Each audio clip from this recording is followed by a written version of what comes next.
The State of the County address, we will learn how San Diego plans to tackle looming federal budget cuts. 2 Camp Pendleton Marines killed in a crash in New Mexico while working to secure our border. I'll have the new details released today. The Department of Veterans Affairs wants to cut 80,000 jobs from the VA. I have more from local leaders saying it's a disservice to all veterans coming up. No state is poised to lose more than the state of California. California becomes the first state to sue the Trump administration over the president's sweeping tariffs. South Bay leaders are calling on the federal government to fix the cross-border sewage crisis. Some are even calling on the president to take executive action. The rising cost of restaurant and takeout food here in San Diego is outpacing inflation for regular grocery food prices. I talked to an expert about the reasons why. CBS 8 News Live at 6 starts right now. We begin tonight with an update on the state of the County of San Diego. Good evening and thank you for joining us. I'm Carlo Cicchetto. I'm Marcella Lee. Acting Board of Supervisors Chair Tara Lawson-Remer is set to outline a local battle plan in response to what she calls a national crisis of governance at the federal government. The address is about to get underway any moment in Balboa Park. CBS 8's Richard Allen is there and has more on what else we can expect tonight.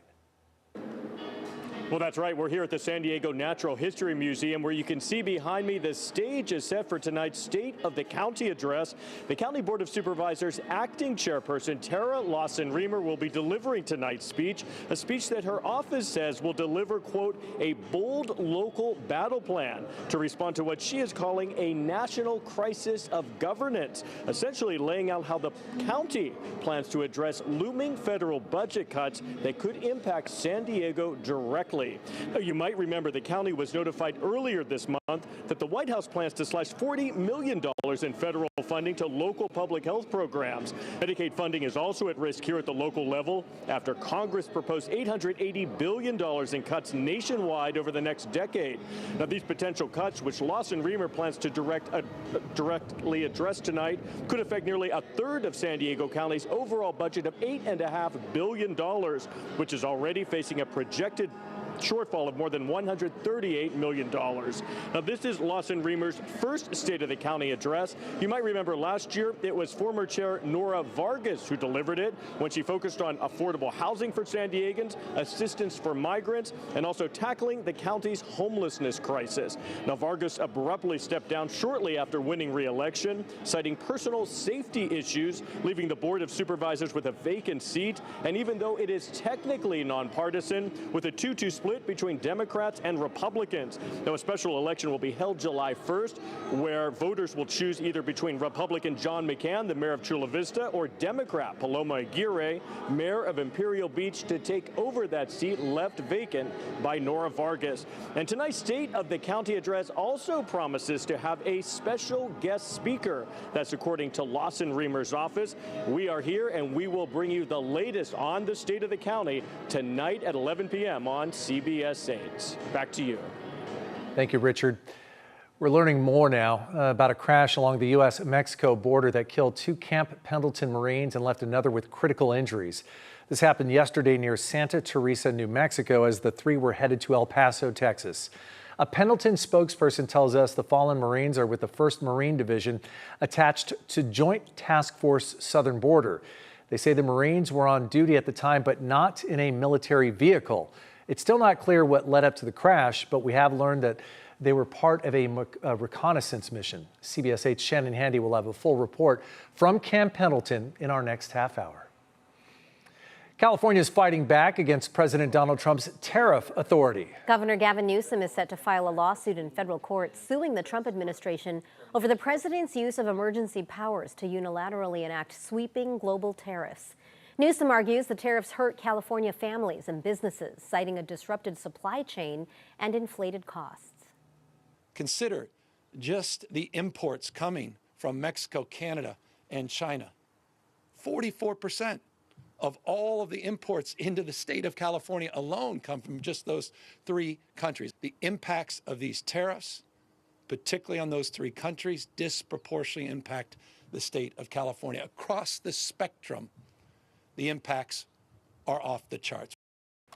The lawsuit also argues President Trump lacks the authority to enact such sweeping tariffs, saying such action requires congressional approval. The state's actions follow another lawsuit filed on Monday by a group of small U.S. business owners who similarly argue Trump's use of emergency powers was illegal and that Trump cannot unilaterally impose tariffs. Today in Del Mar, California Senator Alex Padilla and Congressman Mike Levin criticized recent cuts to the VA workforce. CBS 8's Alex Cheney joins us live from the VA hospital in Kearney Mesa tonight. Alex, you were at that meeting today. What did you learn? Back in March, the Department of Veteran Affairs announced a plan to cut 80,000 workers from the VA hospitals all over the country. Local leaders spoke today. They called this plan a disservice to all veterans.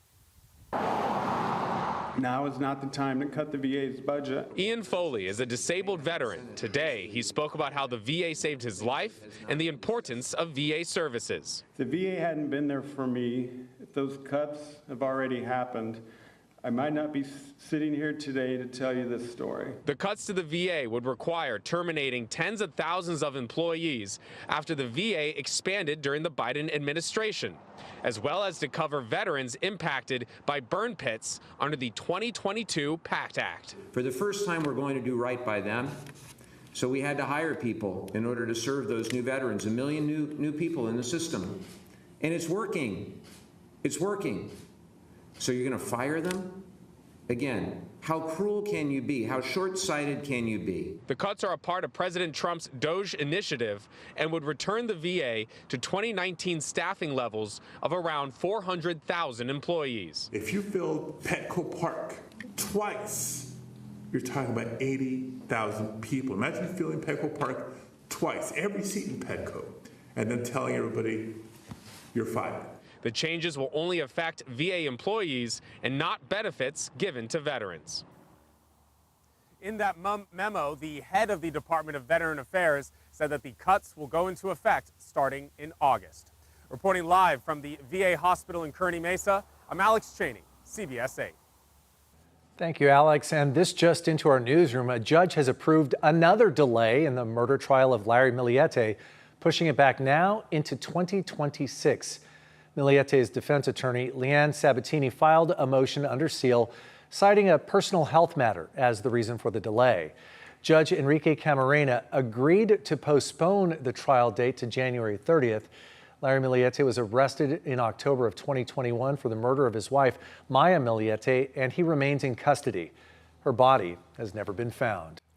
Today, state officials approved $10 million in funding to improve the coastal rail system.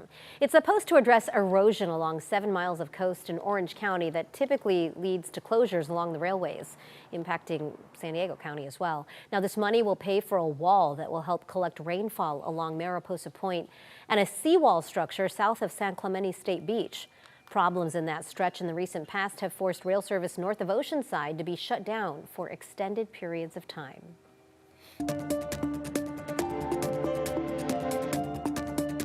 South Bay leaders are continuing their push to solve the cross-border sewage crisis. And tonight, they're calling on President Trump to take executive action to clean up the mess. CBS 8's Kelly Hessedal reports from the Tijuana River Valley with what these leaders say needs to happen. And South Bay leaders are calling on President Donald Trump for his support. One of the big things they say needs to happen is the U.S. needs to make it clear to Mexico there will be consequences if you don't help us fix the sewage crisis. We just feel like there is a convergence of political energy and political will to make the changes that we're asking. Imperial Beach Council member Mitch McKay put together a resolution with a list of things he says need to happen now to stop sewage from flowing from Mexico into the U.S. And that includes asking President Trump to take executive action to demand Mexico do their part to clean up the mess, or else. Coronado Mayor John Duncan. I'm grateful to Imperial Beach Council members for bringing forward this resolution. And what they're really asking for is for the administration to really hold Mexico accountable. It's not a hatred towards Mexico, it's not a punishment, but it's like, look, if we're gonna spend this much money, you must spend this much money. Why is that a radical idea when 100% of the sewage is from Mexico? Other potential consequences suggested include restricting the export of potable water to Tijuana, Mayor Duncan also said this. There's 10 or 20 consequences they could have with Mexico. Could President Trump issue a $1 tariff on everyone who crosses the border to put it to this issue? Yes. That, we'll see what happens. EPA Director Lee Zeldin is scheduled to visit the border soon.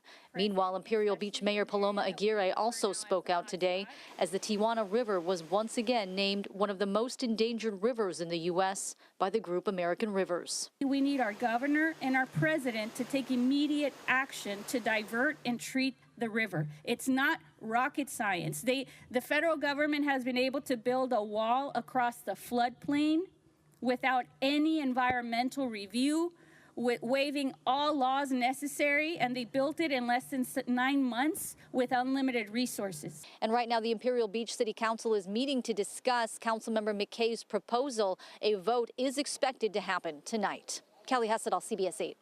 Thank you, Kelly. Also, CBS 8 did reach out to the White House. A spokesperson confirmed with us that EPA Administrator Lee Zeldin will be here in San Diego on Tuesday.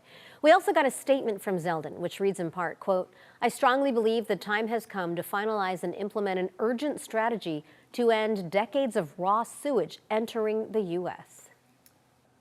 All right, if you completed your taxes yesterday and have any tax files that you want to get rid of, the City of San Diego wants to help you do that safely and securely. Right now, people can drop off confidential documents in secured bins, which will be shredded and recycled for free. Each person's limited to one banker's box of files. The Miramar Recycling Center is open from 7 a.m. to 4:30 p.m. and is closed on Sundays.